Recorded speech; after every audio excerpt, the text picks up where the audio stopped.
All right, in this video, we're going to write a small program to read the file we generated in the last video. I went ahead and created a new project called File Reader. Opened the main file, filereader.java. Close filewriter.java so you don't get confused by it. But one of the things I have to do is go find this project on my hard drive, which I did in my NetBeans projects called FileWriter. And I have to put the numbers.dat file that I created in the other one, I'm putting it in the root of this project folder so that my project can find it. Now I could use some paths to tell it to go from my file reader. So from my file writer, it would have to go up one level, then go into file writer and read that file. I could use that path if I wanted to, but instead I just copied it into the root directory of my file reader. So I don't have to use any paths. Maybe I'll play with that later in the video to show you that it does work. But that's what I did. I just put a copy of numbers.dat in here. It's the same file that I used before. It has the 10, 20, 30, 40 and the 5, 15, 25, 35 that we generated with our first program. All right, so how do we start writing this? Well, we still have to have a file object, so we'll start out with that. So Java input output that file equals, and we're going to create a new java.io.file, capital F, and we're going to tell it to read numbers.dat.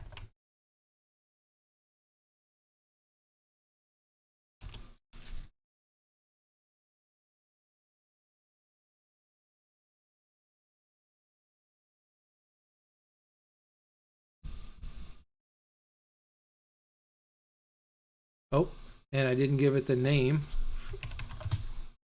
of the variable that I want to use to keep track of that file. I declared its type without giving it the name.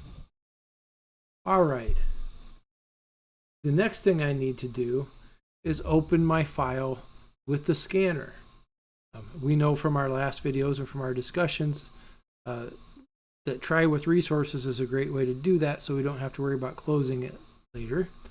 So I'm going to do my try statement. Let's just go ahead and do the structure for this. Here's my try. Here's my catch. We'll have to give an exception type. And we'll fill these out as we go. So for our try, we're going to create our scanner object. So I'm going to say scanner. And I'm going to call the scanner object input. I'm going to say new scanner. And we're going to tell it to read the file. Now, it's telling me that it can't find scanner because we need to add the import for java util.scanner. And I did that, and it added the line up here. And we're all set with our new scanner.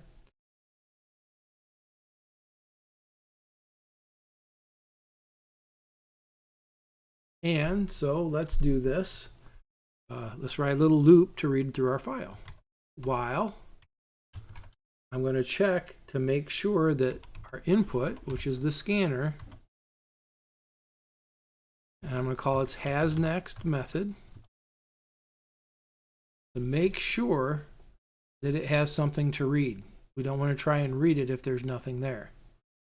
Basically, that's looking for the end of the file, making sure we're not already at the end of the file. If we're at the end of the file, there's nothing left to read, it's going to end this loop. Right?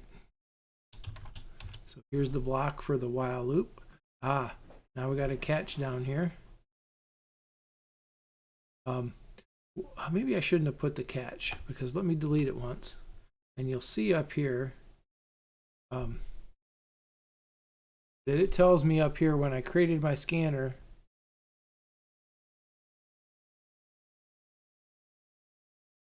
I can hover over it. File not found exception must be caught. One of the things I can do here is I can add a catch clause, and it'll write it for me, but it tries to do a bunch of logging, and that's not what I'm going to do in this particular thing, in this particular project. But it was kind of nice. It typed the file not found exception for me, and it added these lines to use the logger. And since I'm not going to do that, I'm going to get rid of those too. So I have a catch here. We'll just, if it can't find the file, we'll print it out. So while the scanner still has something to read, we'll go ahead and let's read these numbers as integers, and I'm going to call my integers token, because that's technically what they're called. We're going to be reading one token at a time, and we know this file has integers in it, so I'm okay to read them as ints. Now, if I wasn't sure, I would need to write a catch statement to catch a number format, number format exception. So if it accidentally read a string out of this file or a double instead of an int, it could throw an error. So I think what I'm going to do is write another catch to connect any other errors that might happen.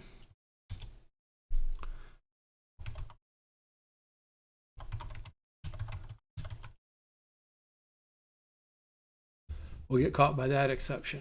So each token, it will say input. That was the name of our scanner object. Input. Get the next int.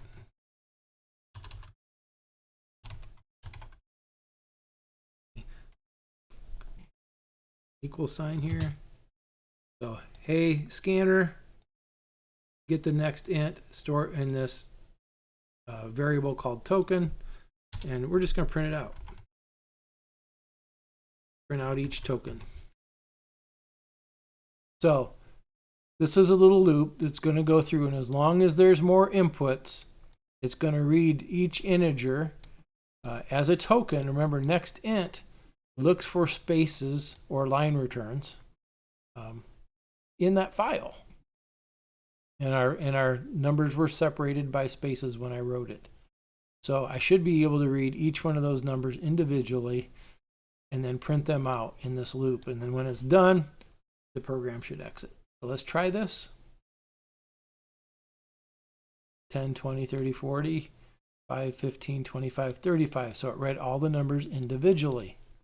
It's great. So that's how we can use like a next int or a next double.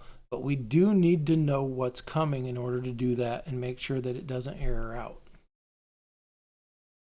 Remember these next methods. If you go look at the documentation, they'll tell you they throw exceptions and you better be catching them.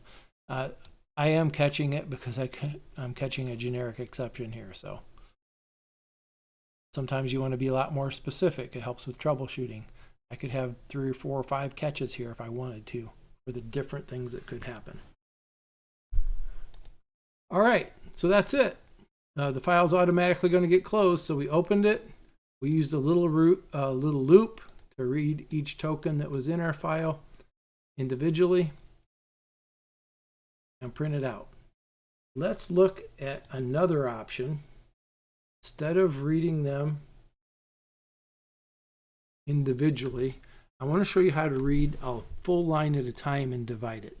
Because you're never sure. You could be reading text, you could be reading ints, you could be reading doubles, you could be reading a mix of many different things. So I'm going to show you how to read a whole line and then split it up into individual items. And we know in this case we're going to be splitting it up into individual integers. But I want to show you how to read it, each line into a string, and split it up that way. So let's create a string. called line that's going to hold each line as we read it. And I'm going to say input dot next line. And that reads an entire line out of the file. And I'm going to go ahead and print that out. Let's print out that line so we can see it. And let's go ahead and run it. Okay, now you see I read this line and printed it, and I read this line and printed it, and then I was out of options. Nothing else was in the file, so the program ended. Now let's break up those lines so we can see how we can separate a line when we read a whole line at a time. So let's add some code here. Let's declare a small array. And I don't have to give it a size. And I'll show you why in a second. String called numbers equals, and we're going to take that line variable, this string called line that we know has separate things in it. We're called line.split. And in here, we have to tell it what we want to split on. I want to split on the spaces. So I want to split that line up by looking for spaces. Anywhere there's a space, I'm going to split it into a separate item. And I'm going to store this in an array. Now these are numbers, but since I read a line, it reads it as a string. And I'm going to keep my numbers as strings. If I wanted to, I could take each of these numbers and convert them and store them in an array of ints. But by default, when I read next line, it comes as a string.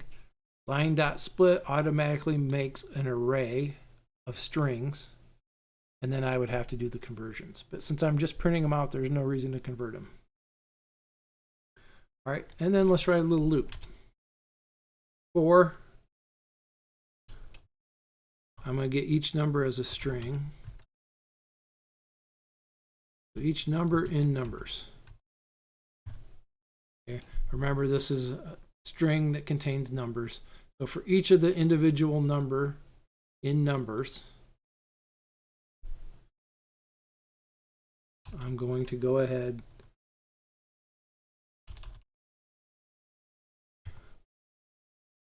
and print each number out. Okay. So I read a whole line, and then I split it up into a little array, and I used a for each to print out each number in the array on an individual line. I'm still printing out the line.